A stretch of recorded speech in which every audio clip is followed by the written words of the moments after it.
Good morning everyone. Board आप सबको दिखाई दे रहा है। आज हम सीखेंगे हमारी हिंदी की जो मात्राएं हैं कुछ उन्हें।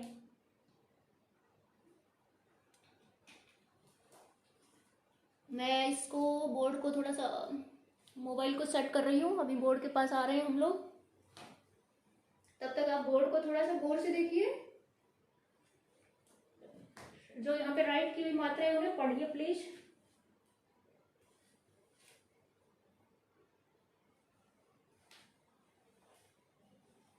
हाय, गुड मॉर्निंग एवरीवन।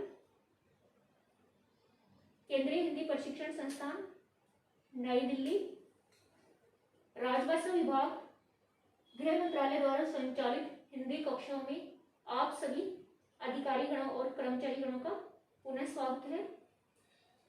आज हम, जैसे पीछे बोर्ड दिखाई दे रहा है, हम करेंगे हमारी मात्राएं। अभी आपको थोड़ा सा कंफ्यूज होगा कि मात्राएं हमने पढ़ा था, पर यू आर राइट, है ना। हमने इसे डिस्कस किया था और अच्छी तरह से हमने एक एक अक्षर की मात्रा को कंप्लीट किया है स्क्रीन शेयर करके। पर जैसा कि एज इट इज जो हमने देखा और बोला भी था पहले कि हम बोर्ड पे ये करेंगे अच्छी तरह से।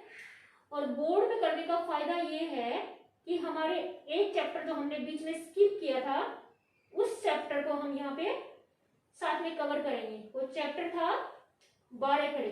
लेफ्ट साइड में जो दिखाई दे रहा है ना, बारह खड़ी।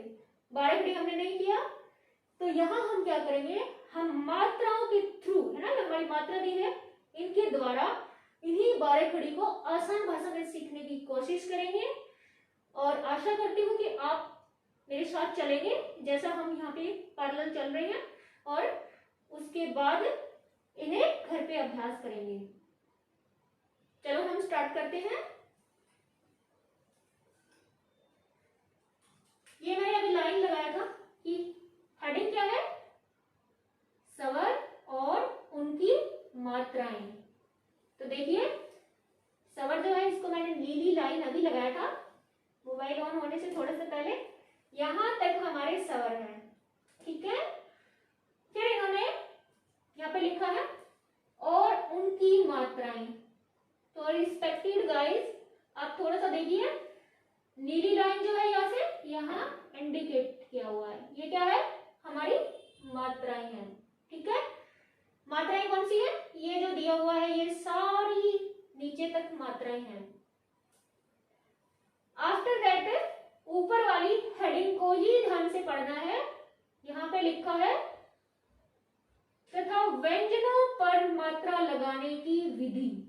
विधि कौन सी है, विधि हमने डिफाइन किया है ये वाली लाइन में, है ना। इस टाइप से हमने इसको हम पढ़ेंगे इसे। ये इन्होंने हमें बुक्स में भी दिया हुआ है, तो इसे विधि बोलते हैं। इस विधि का प्रयोग करके क्या बनेगा, 12 खड़ी आती है हमारी। हिंदी में जो 12 खड़ी होती है वो ये है। अब जैसे मैं आपको बताती हूँ कि हिंदी में हमारी 12 खड़ी होती है, वो स्टार्ट होती है कैसे, ठीक है। अगर हम इस पूरी लाइन को इस विधि का प्रयोग करते हुए यहां पर देखेंगे, तो मैं आशा करती हूं, और आशा नहीं मैं विश्वास भी करती हूं और गारंटी के साथ कहती हूं कि अगर इस लाइन को ध्यान से पढ़ लिया तो हिंदी की जितनी भी 12 खड़ी है, कै से लेके अक्षत्रज्ञ तक जितनी भी, वो सभी आपको 1 सेकंड में याद हो जाएगी, ठीक है। तो हमें उसके लिए अलग से एफर्ट्स करने की जरूरत नहीं है। फिर भी हम थोड़ा सा यहाँ पे लिखेंगे और उसे भी कवर करेंगे। सबसे पहले हम स्टार्ट करते हैं हमारी मात्राएं। मात्राएं स्टार्ट करने से पहले मैं आपको बताना चाहूंगी कि ये है पहला हिंदी का, हिंदी भाषा और स्वर। स्वर जो होते हैं ना हिंदी में, उनका पहला अक्षर है ए। यहाँ पे ए की जो मात्रा होती है वो सभी व्यंजन होते हैं उनके अंदर इंक्लूड होती है, इसलिए ए की जो है यहाँ पे कोई स्पेशल मात्रा नहीं है। ये मात्रा नहीं है, मेरा ऐसे डंडा लगाया हुआ है, इंडिकेट करने के लिए आगे वाला। ठीक है, तो ए तो जो है हमारे जितने भी व्यंजन साउंड होती है उन सभी के अंदर ए जो होता है ऑलरेडी निहित होता है, क्योंकि बिना ए की सहायता के, बिना स्वरों की सहायता के कोई भी व्यंजन जो होता है वो नहीं बोला जाता। It's okay. तो देखते हैं उससे आगे, आगे वाला हमारा अक्षर आ रहा है आ। इट्स ओके, आ की मात्रा होती है ये।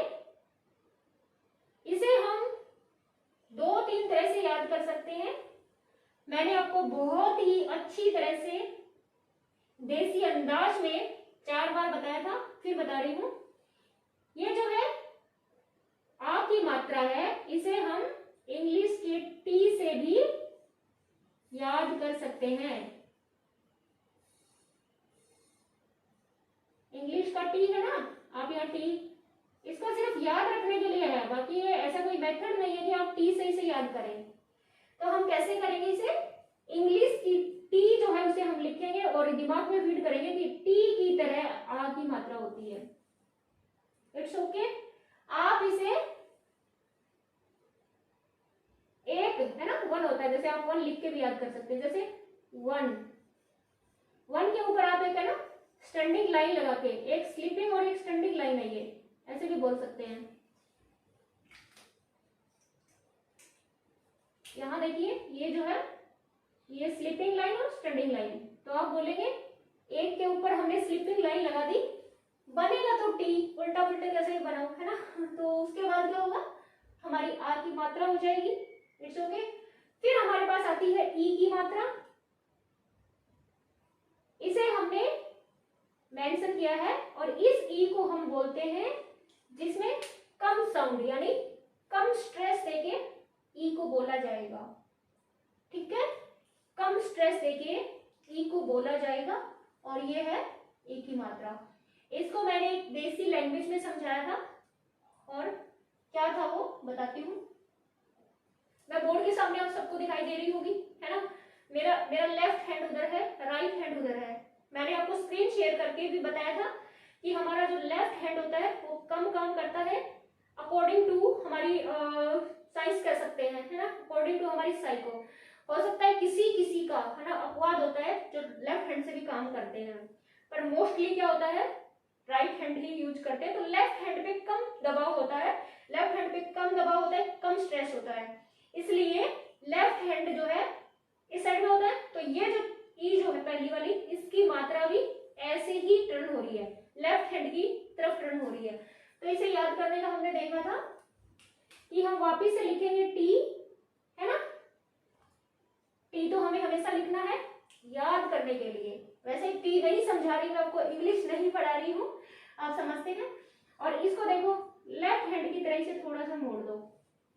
ओ हमने एक और सीखा था कि इस टी के ऊपर हम लगा देंगे हमारा ए बी है ना, ए बी सी, तो इस टी के ऊपर हम लगा देंगे हमारा सी।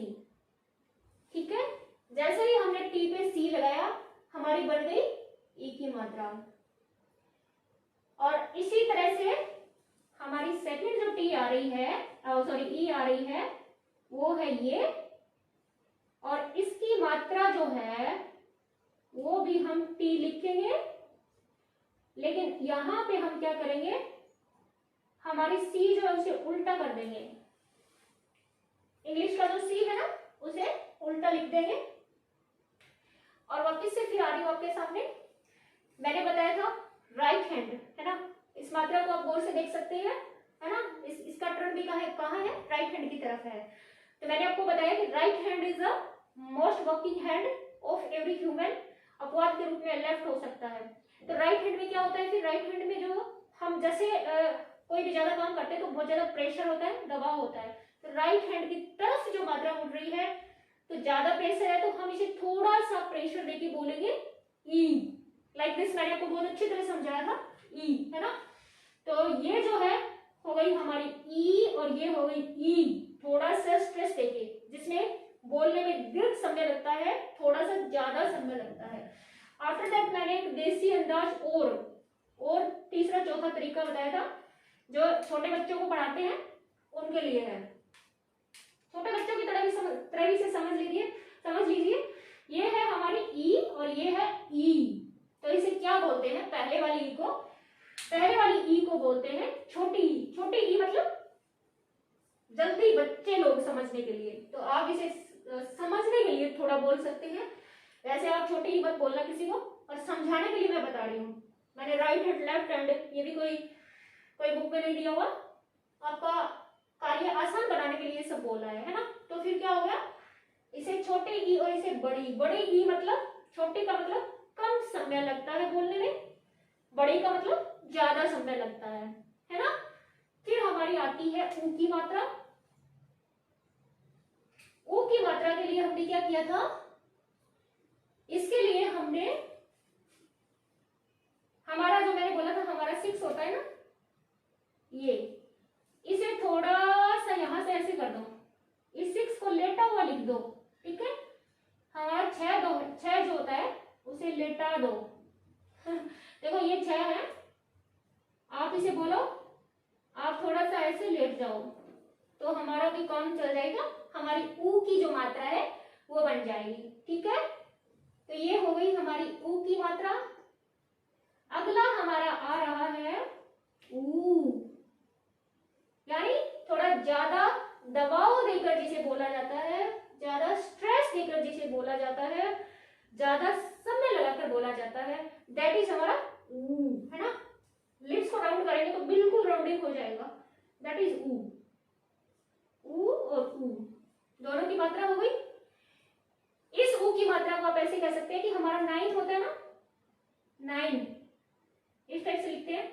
इसको आप कहेंगे, आप थोड़ा सा 9 को कहेंगे आप थोड़ा सा ऐसे हो जाओ, है ना। तो ये हमारा ऊ हो गया। फिर हमारे पास मात्रा आ रही है री। री की मात्रा जो होती है ये होती है नीचे वाली, तो री की मात्रा के लिए हम सी लिख देंगे, पूरा कंप्लीट सी होता है ना, वो हमारी है री की मात्रा। सी का मतलब ये नहीं है कि हमारा जो सी है वो इंग्लिश का हम यहाँ पढ़ रहे हैं, मैंने ऑलरेडी आपको बताया था, फिर भी बता रही हूँ। सी का अर्थ है यहाँ पे सिर्फ समझने के लिए, ठीक है। उसके बाद हमारा आ रहा है ए की मात्रा हमारी दी हुई है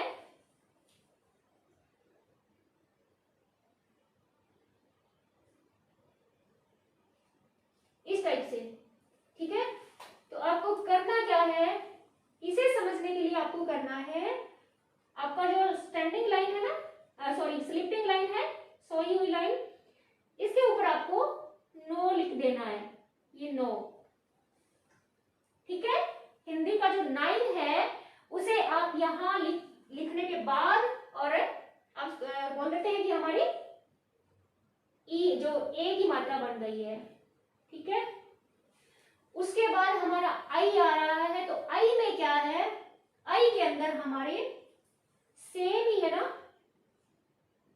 एक हम स्लीपिंग लाइन लगाएंगे, उसके बाद हम 2 9 लिख देंगे, ठीक है। स्लीपिंग लाइन और 2 9, ये हो गया हमारा आई। ए और आई के अंदर भी वो ही बात है, ए के अंदर थोड़ा सा कम समय और आई में बोलने में थोड़ा सा ज्यादा टाइम लगता है। उसके बाद आ रहा है ओ। ओ की मात्रा के अंदर आपको देखना है, हमें लिखना है इंग्लिश का टी और उसके ऊपर लगा देना है 9, ठीक है।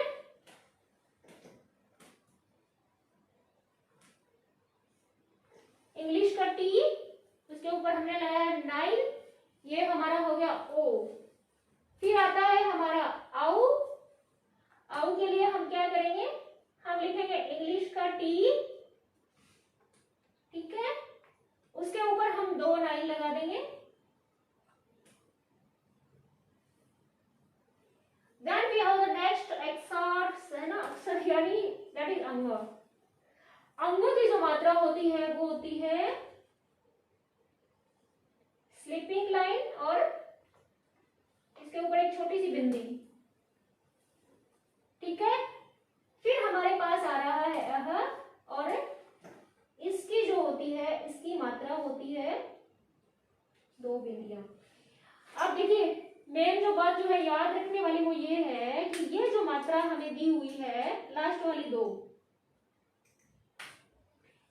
इसे बोलते क्या है?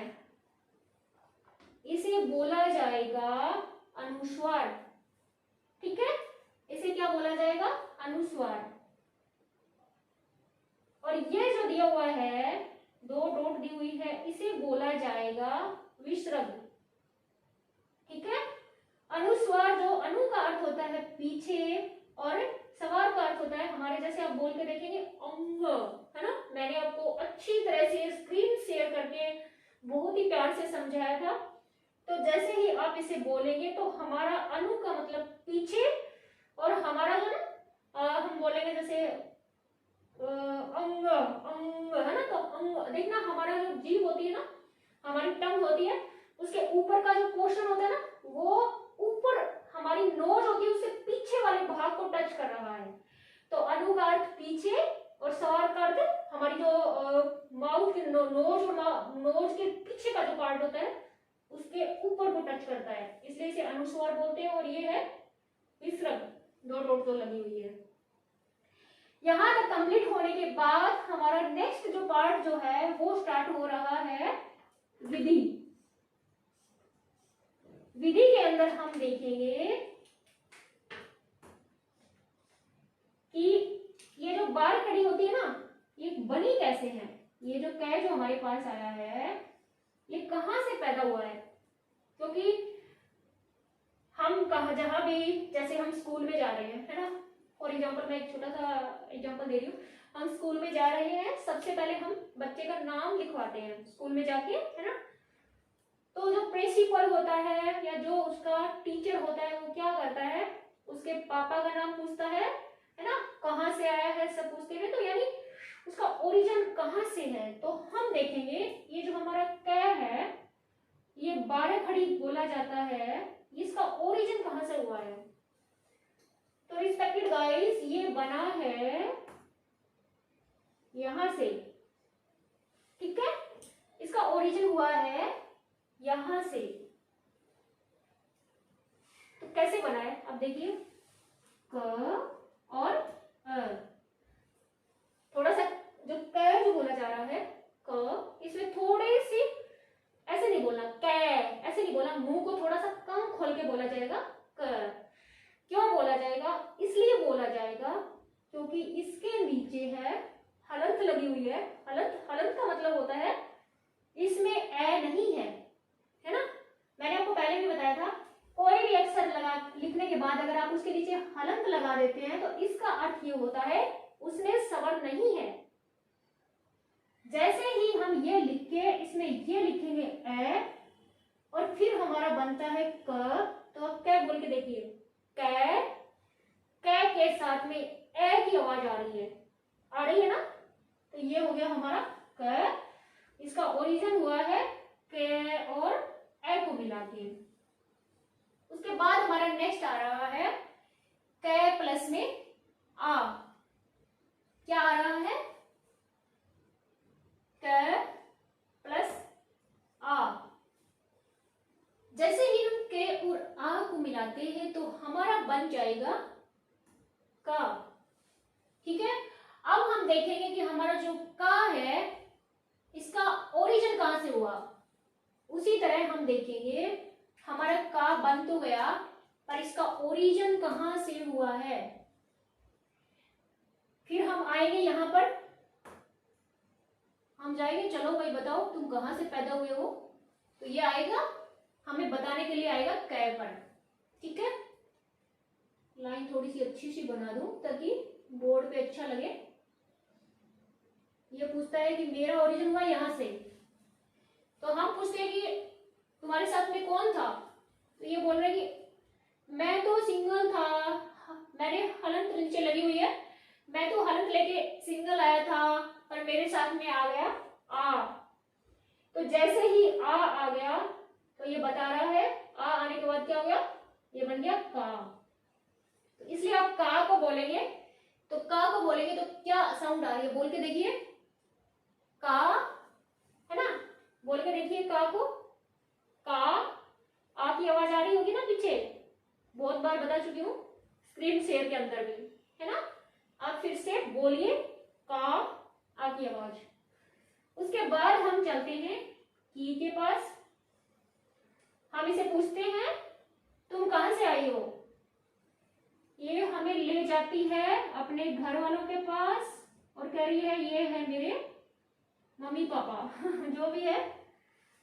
तो ये कह रही है कि मैं कै और ई है उनसे मिलकर बनी हूं।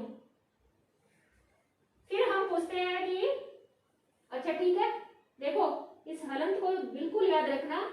इसका अर्थ होता है इसमें स्वर नहीं है, यानी ये जो स्वर है इसको अलग कर दिया है, ठीक है। और जैसे ही हम इस स्वर को इसमें मिलाएंगे तो ये हमारा बन जाएगा की, ठीक है। इस की को बोलने के लिए कम स्ट्रेस लगेगा, तो इसलिए हम इसे बोलेंगे डायरेक्ट की। It's okay. Then we have to the next, that is plus E, यानी स्ट्रेस वाला, दबाव वाला और बड़ा ई। यहां पे क्या है, यहां पे हमें दिया हुआ है की, आपको दिख रहा है। तो इस की को हम बोलेंगे की, थोड़ा सा जोर देके बोलेंगे। हम इसके पास गए, इसने अपना घर दिखाया, घर में एक था क, दूसरा था ई, है ना, तो हम इसे बोलेंगे की। देन वी हैव कू। कू भी हमें अपने घर लेके गया, इसने बोला मैं तो हूं पर मेरे साथ में एक और है ऊ, ठीक है। तो हम बोलेंगे इस ऊ में, मैंने ऑलरेडी बताया था, है ना, कम स्ट्रेस है ना, तो कम स्ट्रेस है। तो हमने देखा इस ऊ को लगाने के बाद ये वाली इसकी मात्रा लगेगी, ये कै बन जाएगा कू।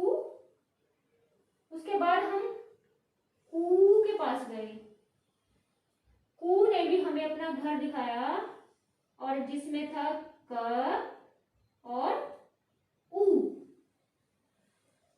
और फिर ये जो है ऊ है, इसकी मात्रा हमने देखी थी ये वाली, ठीक है। तो हमने इस मात्रा को यहां लगा दिया और ये बन गया कू, ठीक है। फिर जो है वापिस हम क्री के पास गए, इसे क्री बोला जाता है, कै के नीचे री की मात्रा, इसे बोलेंगे प्री। क्री अपने घर ले जाता है और ये बताता है कि कै और री है, मेरे घर में कै और री है। फिर हम पूछते हैं कि कै और री जो है तो तुम्हारी मात्रा कौन सी लगी है। तो ये हमें दिखा रहा है कि देसी भाषा में जो सी था उस तरह की मात्रा मेरी लगी हुई है, इसलिए मैं प्री बन गया हूं। फिर हम जाते हैं के पास, ये है के, ये भी अपने घर ले गया हमें जिसमें था क और ए, और इसने हमें दिखाई ये वाली मात्रा, ठीक है। तो ये बोल रहा है मैं तो था पर मेरे साथ में ए भी था, इसलिए मैं बन गया के, है ना, हम एक और एक बन के हो गए। फिर हम गए कई के पास, सेम ही है, इसका घर भी यहाँ है क और आई, और दिखा रहा है ये हमें अपनी मात्रा कौन सी, आई की मात्रा बोल रहा है यहाँ है, ठीक है। तो ये हुआ हमारा कई। फिर हम जाते हैं को के पास, को अभी हमें अपने घर ले गया जहां उसने हमें मिलवाया ओ से। फिर हमने कहा ओ कौन सी मात्रा रखता है, किस तरह के कपड़े पहनता है, तो इसने हमें बताया ओ के पास जो है ये वाले कपड़े हैं, ये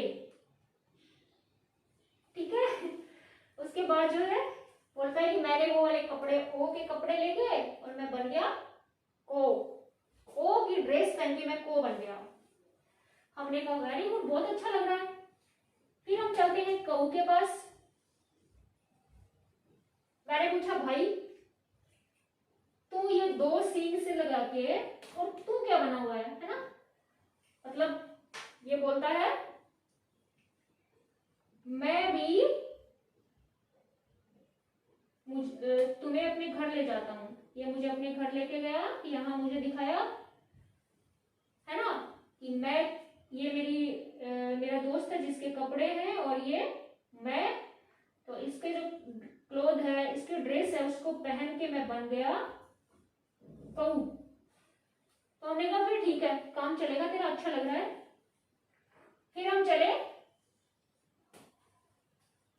कहे के पास। हमने कहा भाई तुम्हारा क्या सवाल है? सब लोग दूसरों के ड्रेस पहन पहन के घूम रहे हैं, तुम भी अपना कुछ बताओ। हम सर्वे कर रहे हैं, हम सर्वे करते करते करते यहाँ तक आ गए, है ना। आप एक सीखने की भाषा में से ऐसे बोल सकते हैं कि हम सर्वे कर रहे थे और हम अब इसके घर आए। इसने बोला मैं कोई अलग थोड़ी हूं, मैं भी इसी समाज का हिस्सा हूं, इसलिए मेरे साथ भी एक घर में कोई है और मैं हमेशा उसी की ड्रेस को यूज करता हूं। तो हमने कहा दिखाओ, तो ये हमें दिखाता है ये वाली मात्रा और इसके ऊपर लगी हुई है, ठीक है। इसे बोला जाएगा कंग, है ना। फिर आता है कहो और ये बोलता है क्यों परेशान हो रहे हो, चलो मैं तुम्हारा काम खत्म करता हूं। तो ये बोल रहा है कि आपका मेरे साथ आपका काम भी खत्म और मैं ये वाली ड्रेस मार्केट से लेके आया हूं, है ना। ये कह रहा है कि मैं ड्रेस मार्केट से लेके आया हूं और पुरानी है, मेरे दोस्त की है जिसने मार्केट में सेल कर दिया। ये थोड़े से नए तरीके से हमें बताता है। इसी के साथ जो है हमारी मात्राएं होती है कंप्लीट, है ना। हमने मात्राएं प्लस 12 खड़ी प्लस 12 खड़ी जो है उनको बनाने की विधि ये जो दी हुई है, इसको बहुत अच्छी तरह से डिस्कस किया है ना। आशा करती हूँ आपको समझ आया होगा। इसी के साथ मैं एक छोटी सी बात और बोलना चाह रही हूँ कि ये जो मात्राएं जो दी हुई है यहां से यहां तक, इन्हें आप प्लीज लिख लेना और इन्हें लिख के अभ्यास करना, इन्हें लिख के अभ्यास करना। उसके बाद जो ये विधि वाला जो पार्ट है, इस विधि वाले पार्ट को आपको चेंज करना है। आपको क्या चेंज करना है? ये जो कै दिया हुआ है यहां आपको लिखना है ख, है ना। फिर आपको यहां भी ख, है ना। तो जो जो कै लिखे ना वहां पे आपको ख ख, फिर आपको ग ग, इस तरह से सभी आप लिखेंगे। और ये जो है ये वाला पार्ट एज इट इज रहने देना, इसमें कोई चेंज मत करना, ठीक है। उसके बाद आप देखेंगे कि ये वाला पार्ट चेंज करने से हमारा यहां भी 12 खड़ी भी बदल जाएगी और फिर हमारी 12 खड़ी क्या होगी, ये भी क्या हो जाएगी ख, है ना, ख खी, इस तरह से ये पूरी हमारी बन जाएगी, ठीक है। ये काम थोड़ा सा आपको करना है। हम अगली कक्षा में हम इन 12 खड़ी को कुछ देखेंगे, पूरा करवाने का ऐसा नहीं है, हम कुछ पार्ट जो है 12 खड़ी के करेंगे, ठीक है। आशा करती हूँ आपको समझ आया होगा। फिर भी अगर आपको कोई सवाल है तो आप मुझे कमेंट बॉक्स में लिख सकते हैं। You are always welcome. एक चीज और बताना चाह रही हूँ, यहाँ नीचे बता रही हूँ। एक मात्रा हमारे पास होती है चंद्र बिंदु, ठीक है, ये वाली चंद्र बिंदु की। तो जैसे ही हम इसे कै पर ले जाते हैं तो ये लिखा जाएगा ऐसे,